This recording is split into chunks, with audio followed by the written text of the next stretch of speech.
Bonjour. Comme je vais me présenter, comme que ça a déjà été fait un peu, Gaétan Savoie.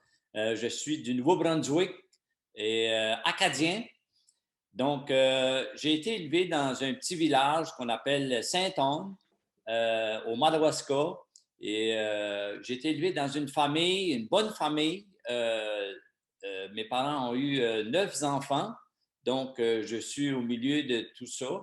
Et dans cette famille, comme que j'ai dit, c'est une bonne famille, catholique, pratiquant.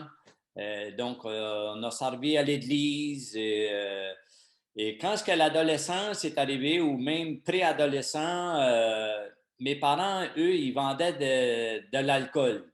Et aussi, on avait un arcade. Donc, très jeune, j'ai été confronté à l'alcool, faire un peu comme les autres, toucher à ça. Mais je ne savais pas que la boisson et la drogue allaient m'emmener à avoir un jour l'aiguille dans le bras. Cela m'a apporté à faire partie des gangs de rue, des gangs de motards. C'était un rêve de jeune, n'est-ce pas? Et cela m'a emmené aussi dans le criminel. Donc, je sais c'est quoi consommer 80 joints par semaine. Je sais c'est quoi faire partie des gangs de rue, des gangs de motards, dans le criminel, comme que je viens de dire. Mais j'étais quand même croyant dans tout ça. Et je savais que le mal, l'enseignement qu'on a eu de la jeunesse dans le catholicisme, on nous a enseigné le purgatoire, on nous a enseigné les indulgences, pratiquer, être bon pour aller au ciel. Et un jour, je me suis questionné, ouais, mais s'il faut que tu sois bon pour aller au ciel, je m'examinais un peu et en ayant une conscience que tout ce que je faisais n'était pas non plus correct. Je sais c'est quoi être un menteur, être un tricheur, un manipulateur, un malfaiteur. J'avais ces côtés-là qui venaient un peu me déranger, mais je me disais, on m'a enseigné que Dieu est amour. Dieu accepte tout le monde. Euh, donc, un jour, comment est-ce que c'est arrivé, mon histoire? C'est que mon frère, un de mes frères, a commencé à lire la Bible. Et un jour, il est venu me présenter la Bible. Je m'en rappelle une fois, on était chez mes parents et mon frère est arrivé avec une Bible. J'ai dit, je voulais pas trop m'investir dans ces choses parce que je me dis, on nous a enseigné qu'il va venir des faux prophètes. Il va venir quelqu'un qui va abuser. Et un abuseur, il ne veut pas se faire d'abuser. Euh, et là, je me dis, pour moi, je me voyais que mon frère s'avait fait tromper. Et tout en me baladant en moto, j'ai vu le curé euh, qui faisait sa petite marche de méditation. Et quand je suis arrivé chez mes parents, que mon frère était là avec une Bible, j'ai dit, parce qu'il était en train de démolir toutes nos croyances, nos doctrines qu'on croyait, comme que j'ai dit, le purgatoire. Et nous, on avait plusieurs dieux. On parlait un objet, on priait Saint-Antoine de Padoue. On a mal aux oreilles, on prie Sainte-Thérèse. On veut une job, on prie Saint-Joseph. Et on avait un paquet comme ça. Puis lui, il disait, ben, on ne devrait pas faire ça. Puis le purgatoire, c'est pas dans la Bible. Puis on priait Saint-Anne, parce qu'on vient de Saint-Anne, et à Saint-Anne, on a ce qu'on appelle une neuvaine, une période de 9 jours où bref, l'histoire, c'est le, le curé que j'avais vu marcher. J'ai dit, viens, on va régler ça. Il embarque avec moi, puis on va voir le curé. Puis j'ai dit, montrez-lui dans la Bible. Moi, je n'avais jamais lu la Bible, mais j'ai dit, montrez-lui dans la Bible où est-ce que c'est marqué qu'on peut prier les morts, on peut dire des chapelets, que le purgatoire, ça existe, que les limbes, ça existe, les indulgences, on doit en faire, ainsi de suite. Et le prêtre n'a pas pu rien montrer de tout cela. Et cela m'a mis en question m'a mis en question. Là, j'avais beaucoup de points d'interrogation, dire, savoir où est-ce qu'on vient, qu'est-ce qu'on fait ici, puis où est-ce qu'on va après. Tu sais, c'est des grandes questions qu'on peut se poser chacun de nous. Et j'ai demandé au curé, vendez-vous des Bibles? Il dit, oui, je vends des Bibles. Et je peux t'avoir ça. Bien, j'ai dit, moi, je vais avoir celle-là qui est la plus grosse, celle-là qui a tout dedans. Puis là, je me suis dit, je vais chercher à savoir c'est quoi la vérité dans tout ça. Parce que là, je voyais que j'avais des questions profondes que je voulais avoir la réponse. Et en lisant, j'ai vu, ça dit que celui qui cherche trouve. Ah, ben j'ai dit, c'est mon cas. Donc, j'ai continué à lire. Puis, quand mon frère a vu que j'avais acheté une Bible, là, lui, il était content de ça. Non, mais j'ai dit, attends un peu. J'ai dit, moi, je croyais que sa petite Bible noire, là, c'était pas comme la mienne. Donc, je l'ai invité chez nous. J'ai dit, veux-tu venir chez nous? On va comparer ensemble.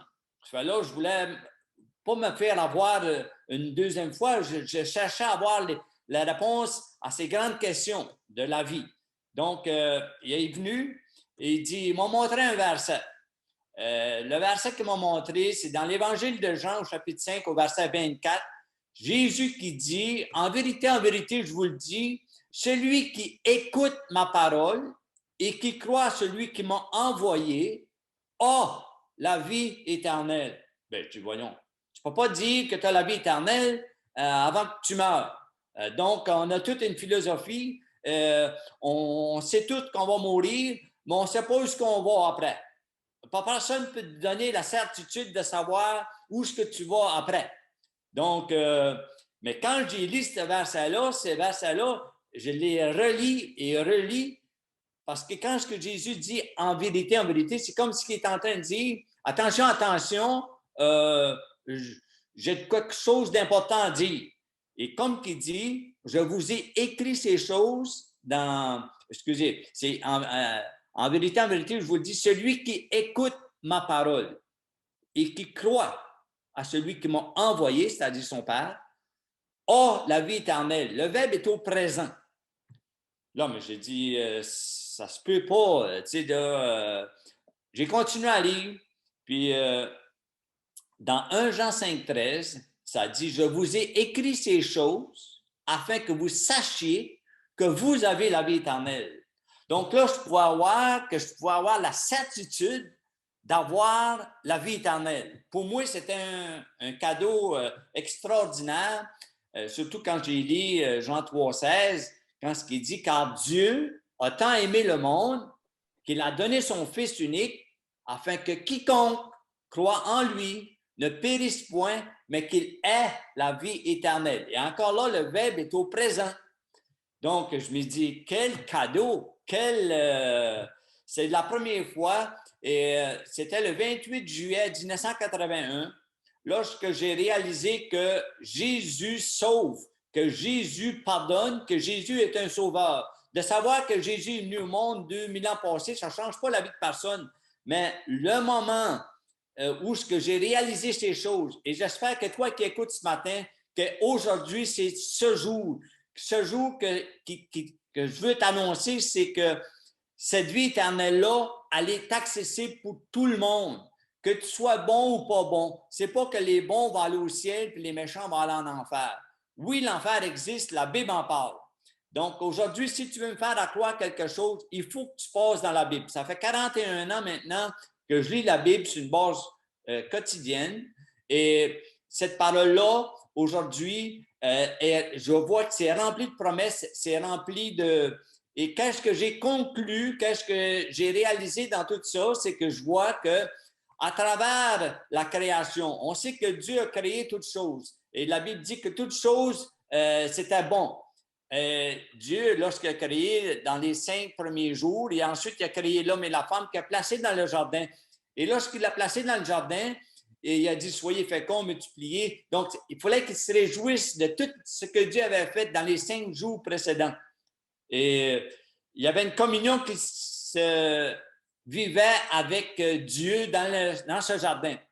Et Dieu a dit, ne mange pas de l'arbre de la connaissance du bien et du mal, car le jour où tu vas en manger, tu vas mourir. Mais on sait l'histoire de ça, on a appris ça, mais qu'est-ce que c'était cette mort?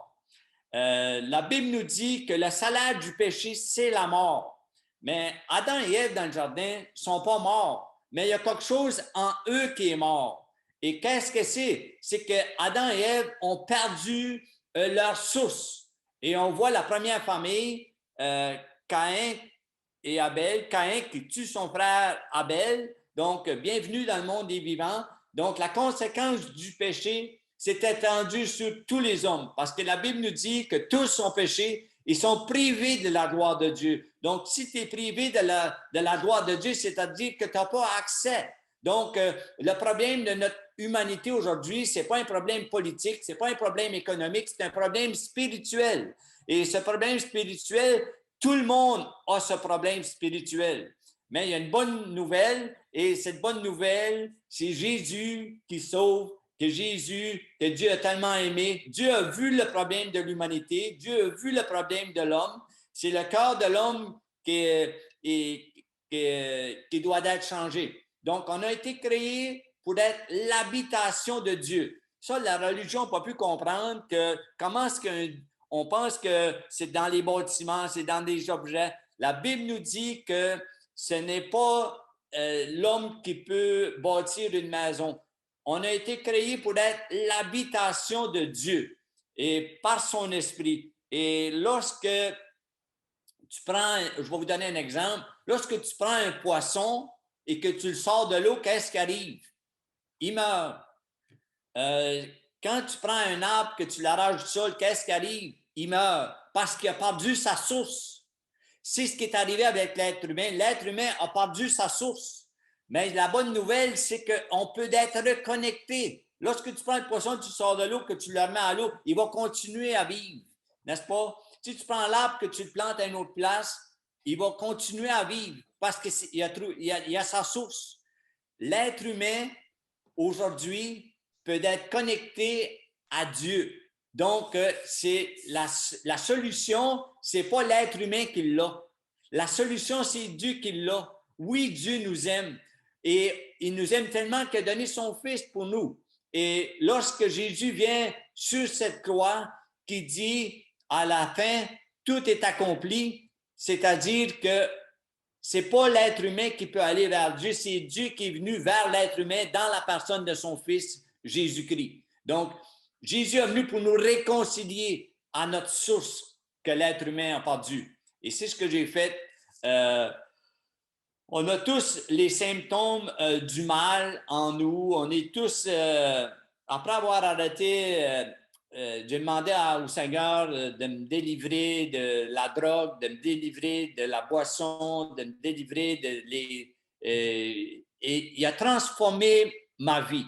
Et on voit dans la Bible que qu'est-ce que Dieu veut faire avec l'être humain?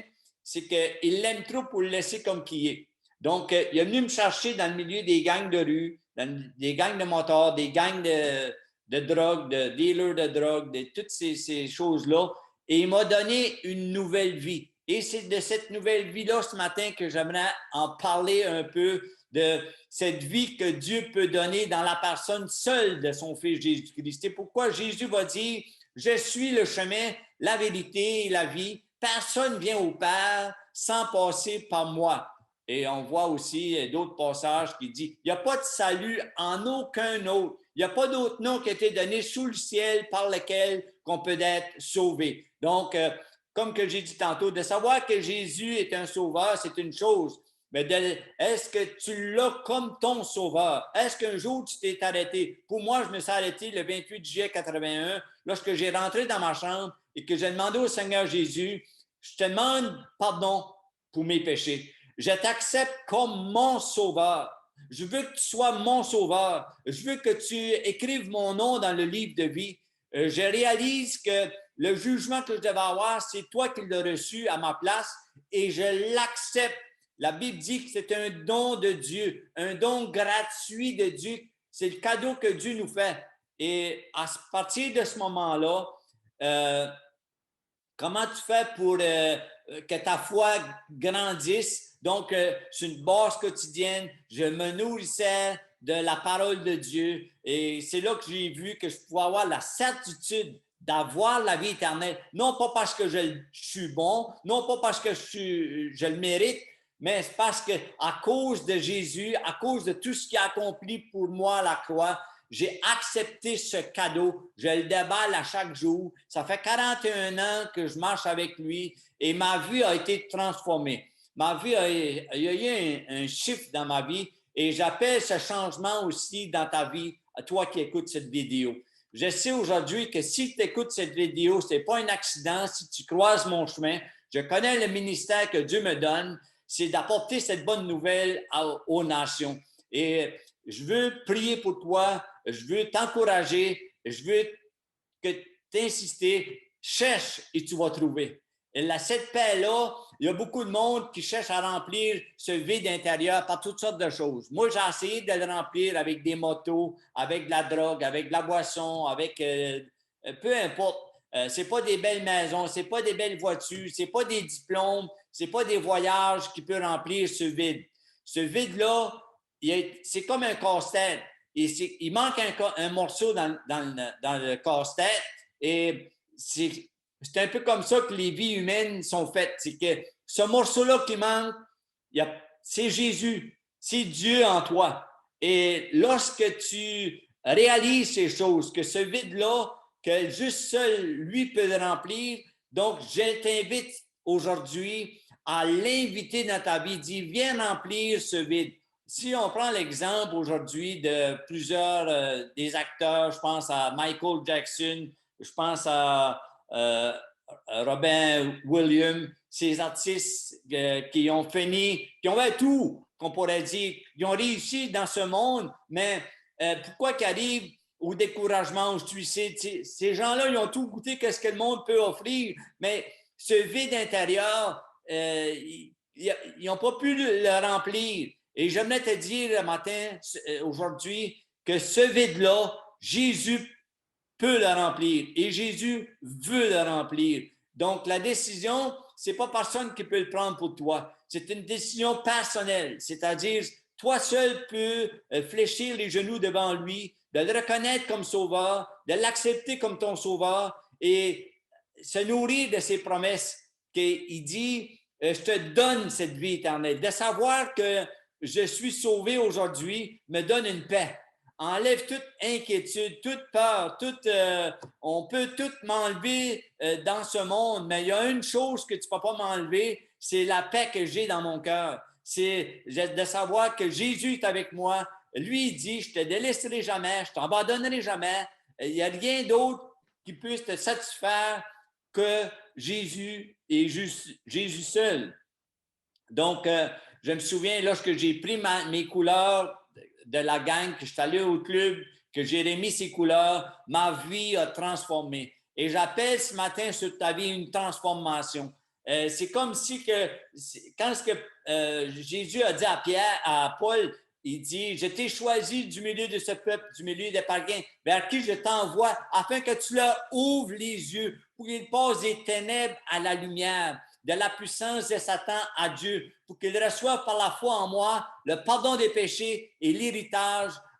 Donc, c'est ça le message que Dieu nous demande d'enseigner. C'est pourquoi, quand il a pris les apôtres, il les a envoyés prêcher, il dit, dites-leur, le royaume de Dieu s'approche de vous. Et j'aimerais te dire ce matin, de la part du Seigneur, que le royaume de Dieu s'approche de ta vie. Et ta vie peut transformer. Ta vie, Dieu veut la combler.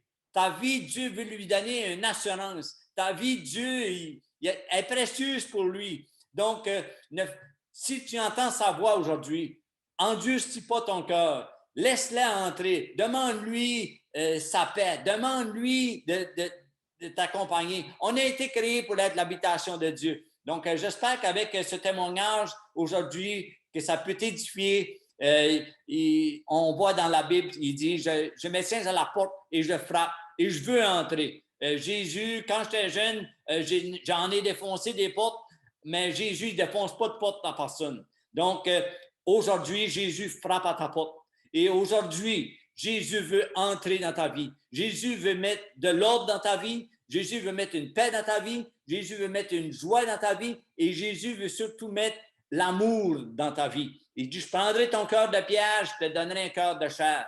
Donc, il y a une œuvre que lui, il veut faire. Et l'œuvre que Dieu veut faire, c'est une œuvre qui est merveilleuse, c'est une œuvre qui est glorieuse. Et ça ne veut pas dire que tu n'auras plus de problèmes, que tu n'auras plus d'obstacles, mais c'est que dans les obstacles, il sera ton aide. Dans tes épreuves, il sera ton soutien. Il dit, je ne t'abandonnerai jamais, je ne te délaisserai jamais. En lui, on peut avoir un refuge. En lui, on peut avoir une solidité. En lui, il peut te donner une foi qui est inébranlable. Et c'est ma prière pour toi qui écoutes ce matin cette vidéo et que la paix de Dieu puisse t'accompagner, que tu puisses recevoir Jésus comme ton sauveur. Donc, je veux conclure ce message ce matin et je veux juste te donner l'opportunité, si tu veux dire avec moi dans une prière, ce matin, je viens de comprendre que l'être humain, il y a eu un échec du début, c'est que l'être humain, Adam et Ève, ils ont goûté quelque chose qui a emmené la mort. Mais Jésus a dit, je suis venu pour vous donner la vie et vous la donner en abondance. J'appelle l'abondance de Dieu sur ta vie. J'appelle la paix de Dieu sur ta vie, la joie de Dieu, que Dieu puisse produire en toi qui m'écoute le fruit de son esprit, c'est-à-dire l'amour, la joie, la paix, la patience, la bonté, la fidélité, la douceur, la maîtrise de soi. C'est pas né dans le cœur de l'homme, ces choses-là. Mais Dieu peut produire ces choses par la puissance de son esprit. Donc, on a été créés pour être l'habitation de Dieu. On a été déconnectés de notre source. Jésus vient pour nous reconnecter à son Père. C'est lui le chemin, c'est lui la vérité. Il n'y a personne qui va aller au Père sans passer par lui. C'est pourquoi que Jésus, il faut qu'il prenne nos fautes. C'est lui qui nous justifie. C'est lui qui nous rend justes aux yeux de son Père. Il dit, je ne vous laisserai pas comme des orphelins. Je vais vous donner mon Saint-Esprit afin qu'il demeure en vous éternellement. Alléluia. J'aime l'Évangile parce que l'Évangile m'a libéré. L'Évangile, ça veut dire tout simplement une bonne nouvelle. Aujourd'hui, c'est certain que lorsque je regarde aujourd'hui avec qu'est-ce qui s'est passé avec la religion, a déçu beaucoup de gens. La religion a déçu beaucoup de gens. Et comme on dit souvent dans le patois, on a jeté le bébé avec l'eau du bain. Je ne sais pas si vous comprenez, c'est-à-dire qu'à cause de tout ce qui se passe dans le monde, à cause de tout ce qu'on voit aujourd'hui, tous les tourments, on met en doute Dieu. Mais j'aimerais te dire, par mon témoignage, que Dieu est vivant, que Jésus est encore là pour transformer des vies, que Jésus est là pour toi qui m'écoutes. Et qu'est-ce qu'il veut faire avec ta vie? C'est qu'il veut la transformer. Je marchais dans les ténèbres. Je me demandais comment ça que ma vie était tout le temps remplie et je ne comprenais pas. Mais laisse-moi te dire qu'aujourd'hui, que la paix de Dieu qui surpasse toute intelligence, c'est ça qui garde ton cœur et tes pensées en lui. C'est lui qui peut te donner ce trésor. Et lorsque je me suis converti, je me disais, tout le monde va comprendre, tout le monde va accepter, mais j'ai vu que ça dit que la lumière est venue dans le monde et les hommes ont préféré les ténèbres à la lumière parce que leurs œuvres étaient mauvaises. Donc, c'est malheureux que les gens qui ont besoin de ce salut rejettent aujourd'hui ce message de l'Évangile. On donnait des Bibles dans les écoles. Aujourd'hui, on ne peut plus aller. On enlève Dieu de partout et on se dit pourquoi que ça va mal dans le monde. C'est parce que Dieu n'est plus dans l'équation. Il faut mettre Dieu dans nos vies. C'est notre source. On a besoin de lui. On veut être comme un poisson dans l'eau. On veut être un arbre qui porte du fruit. On a été créé à son image. Donc, je sais que j'ai deux conclusions. Mais je vais vous dire aujourd'hui, on prêche l'Évangile sur les réseaux sociaux. On s'étend parmi la francophonie et notre site, c'est Église évangélique de Jésus-Christ. Donc, je vous invite, si vous voulez écouter nos témoignages, moi et mon épouse, on fait des enseignements les mercredis, les dimanches. Et branchez-vous, je vous dis, ça vaut le coup. Ça vaut le coup. Donc, si mon témoignage a pu t'exhorter, t'encourager, j'aimerais t'encourager aussi à le partager Et si tu penses que ça peut faire du bien à quelqu'un, je t'invite à... Je veux prier pour toi pour conclure. Père éternel, je viens devant ton trône aujourd'hui sur les mérites de ton Fils Jésus-Christ. Merci parce que tu dis que tu n'es pas personne dehors, celui qui vient à toi. Père éternel, tu vois ceux qui écoutent cette vidéo. Je te prie, Père, que tu puisses toucher le cœur dans le plus profond de leurs âmes, Seigneur, et que puissent voir ta bonté que tu as eue envers nous en donnant ce que tu avais de plus cher, ton Fils. Et que ton Fils soit reçu par ceux qui écoutent. Merci parce que tu as encore le pouvoir de pardonner les péchés, tu as encore le pouvoir de purifier les cœurs, tu as encore le pouvoir d'écrire le nom dans le livre de vie, tu as encore le pouvoir de donner la vie éternelle à ceux qui te la demandent.